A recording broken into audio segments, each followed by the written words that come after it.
በስመ አብ ወወልድ መንፈስ ቅዱስ አሐዱ አምላክ አሜን።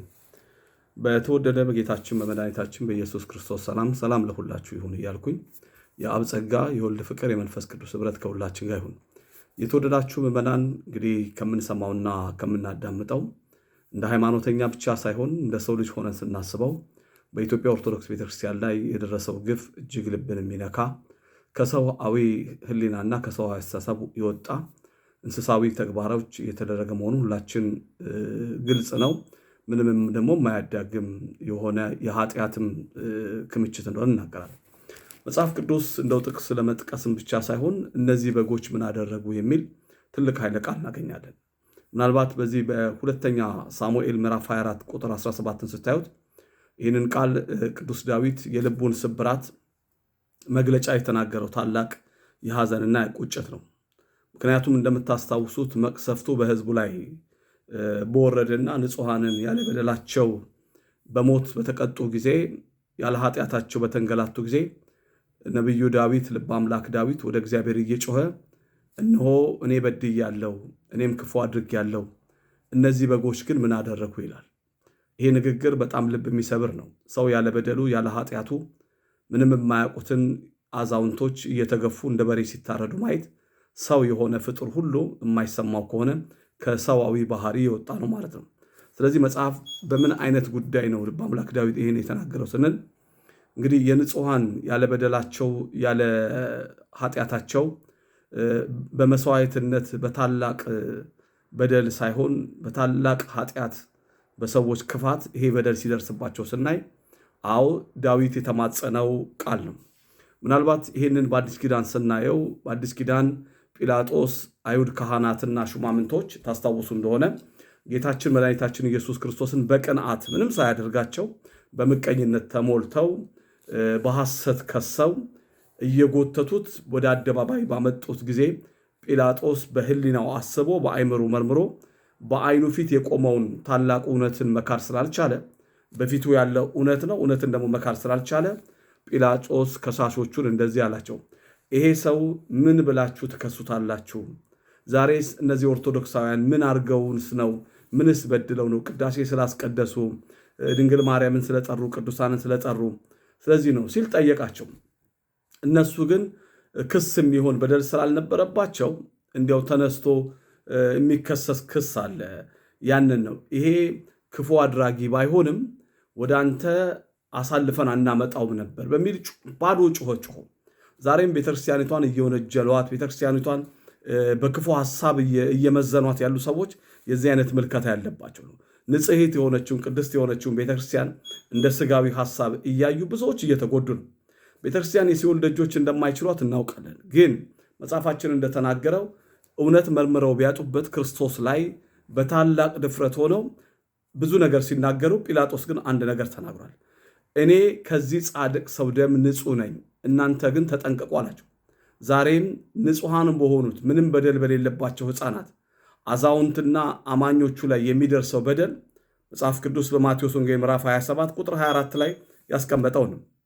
እንግዲህ የዓለምን ኃጢአት የማይገኝበት ለዕውራን ብርሃን፣ ለአንካሶች ፈውስን፣ ለተራቡ ሕይወትን የሰጠ ጌታ ይሰቀል የሚለው የዓለም ድምፅ ዛሬም ኦርቶዶክሳዊ ተዋሕዶ ቤተክርስቲያን ላይ ሲደረግ ምናየው ነው እያሉ ሲጮሁ፣ ጲላጦስ ግን በተደጋጋሚ ምንድን ነው ያደረገው? ክፋቱ የሚለው ምንድን ነው ያደረገችው? የኢትዮጵያ ኦርቶዶክስ ቤተክርስቲያን ሀገርን የጦር ሚኒስተር ሆና ያን ጊዜ ጠላት በመጣ ጊዜ እንደተከላከለች፣ ለታመሙ ሰዎች ጸበሉን ቅዱስ ሥጋውን ክቡር ደሙን ሰጥታ ጤና ሚኒስተር የሆነች፣ ፊደል ቀርጻ ብራና ዳምጣ እንደተናገረው ትምህርት ሚኒስቴር የሆነች ቤተክርስቲያን፣ ህዝቡን በዘመናዊ ስልጣኔ ህግ ደንግጋ ስርዓት ሰርታ ኢትዮጵያን ኢትዮጵያ ያስባለች ቤተክርስቲያን በዚህ ልክ መዋጋት ምንድን ነው?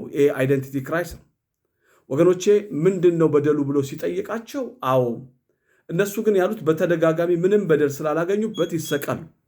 የምዕራባውያን ተላላኪ የሆኑም ዛሬም ቤተክርስቲያኒቷን በእሳት እንደ ችቦ ለኩሰዋት እንደ ሰም እያቀለጧት ያሉ ዋጋው ነገር እግዚአብሔር በሚቀበላቸው ዋጋ ይቀበላቸዋል። ግን ምንም ያላደረጉት ምዕመናን፣ ምንም በደል የሌለባቸው ምዕመናን ይሄ ሞት ለምን ይገባቸዋል? ይሄ ሞት ለምንድን ነው የሚገባቸው ስንል መጽሐፋችን ዛሬ የጲላጦስ አደባባይ ያው የማይመስል ጥያቄ ያውም ደግሞ ያልተፈታ እንቆቅልሽ በሐዘን በተሰበረችው ቤተክርስቲያን በልጆቿ ላይ መከራ እየደረሰ ነው። ስለዚህ ኦርቶዶክሳውያን በግፍ እየታረዱ ንጹሐን ልጆቿ ደግሞ ይህንን ቆመን ልንጠይቅ ይገባል። ማንም ኦርቶዶክሳዊ የፖለቲካ አጀንዳ አይደለም ወይም የፖለቲካ ርዕዮተ ዓለም እየተናገርን አይደለም። ማንም ኦርቶዶክሳዊ ግን ይሄ ይገባኛል፣ ወንድሞቼ ናቸው፣ እናቶቼ ናቸው፣ አባቶቼ ናቸው፣ ምክንያቱም ከአንድ ጽዋ የምንጠጣንን ከአንድ ቤተክርስቲያን ምስጢር ውስጥ ያለንን። ስለዚህ መጽሐፋችን እያለ በደላቸውስ እነዚህ ወገኖቻችን በደላቸውስ ምንድን ነው? ጠዋትና ማታ ወደ እግዚአብሔር ቤት እየገሰገሱ አባታችን ሆይ ስላሉ አባታችን ሆይ ብለው በመጸለያቸው በቅድስት ሥላሴ ስም በማመናቸው ነበር በደላቸው። ክፋታቸውስ ምንድን ነው ስንጠይቅ በማንም ላይ ክፉ ሳይሹ የማንንም ድንበር ሳይደፍሩ የማንንም ነገር ሳይናገሩ በላባቸው በወዛቸው ጥረው ግረው የሚበሉ ባዶ እግሩን አርሶ የሚያሳድረውን ገበሬ እንዴት በጥይት ገበሬ ላይ ይተኮሳል? ይሄ በጣም እኮ በሚያሳዝነው ወዮ ልንል ይገባል። እንደ ጌታችን እንደ መድኃኒታችን በደል ምንም ሳይገኝባቸው ያለምንም በደል ያለምንም ኃጢአት የታረደው የክርስቶስ በጎች ዛሬ ለካራ ተሰጥተው ስናይ በጣም እናዝናለን። በጣም ያስለቅሳል። እንዳንድ ኦርቶዶክሳዊ በተለይ እንደ አገልጋይ ብቻ ሳይሆን እንደ ምእመን እንኳን ሆኖ ሲታይ ይከብዳል። ስለዚህ አስቡ፣ ቤተክርስቲያን እኮ ወንሴፎ ትንሣኤ ሙታን የትንሣኤ ነጋሪ እኮ ናት። እና ማደሪያቸውስ በእሳት ለምን ይቃጠላል? ሕፃናትስ ፈጽሞ በደል አግኝተው ኃጢአት በደል ያልነካቸው እነዚህ ሕፃናት ምን አድርገው ነው የሚታረዱት? ይልቁኑ እንግዲህ ዓለም ብርሃን ስለሰጠች የብርሃን ቤት ስለሆነችው ቤተክርስቲያናችን ስሙ ታላቅ ስለሆነ ኦርቶዶክሳዊ ተዋሕዶ ቤተክርስቲያን ዛሬም የኢየሱስ ክርስቶስን ስም ትናገራለች። ኦርቶዶክሳውያን ደም ከአርሲ ምድር ላይ የምንሰማው ቀላል አይደል። ወደ ሰማይ ይጮሃል። ግድ የለም፣ የጊዜ ጉዳይ ነው። እግዚአብሔር ይፈርዳል። ዛሬ ገዳዮች ነገ ተገዳዮች ልትሆኑ ትችላላችሁ። ዛሬ አስለቃሾች ነገ አልቃሾች ልትሆኑ ትችላላችሁ። ዛሬ ቀን የሰጣችሁ ነገ ሊጎልባችሁ ይችላል። በትንሹ ግን አብራችሁ ተካፍላችሁ የበላ ወገናችሁ ነው። ከአንድ ወንዝ አብራችሁ ጠጥታችኋል። ጊዜ ያልፋል። ሁል ጊዜ ፀሐይ አይሆንም። አይገርምም? ጨረቃም ይመጣል።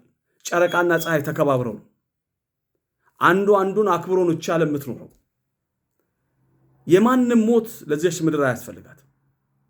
ስለዚህ መጽሐፋችን የነጻነት የፍቅር የሰላም ምንጭ የሆነችው ኦርቶዶክሳዊ ተዋሕዶ ቤተክርስቲያን ዛሬ በልጆቿ መታረድ አዝናለች።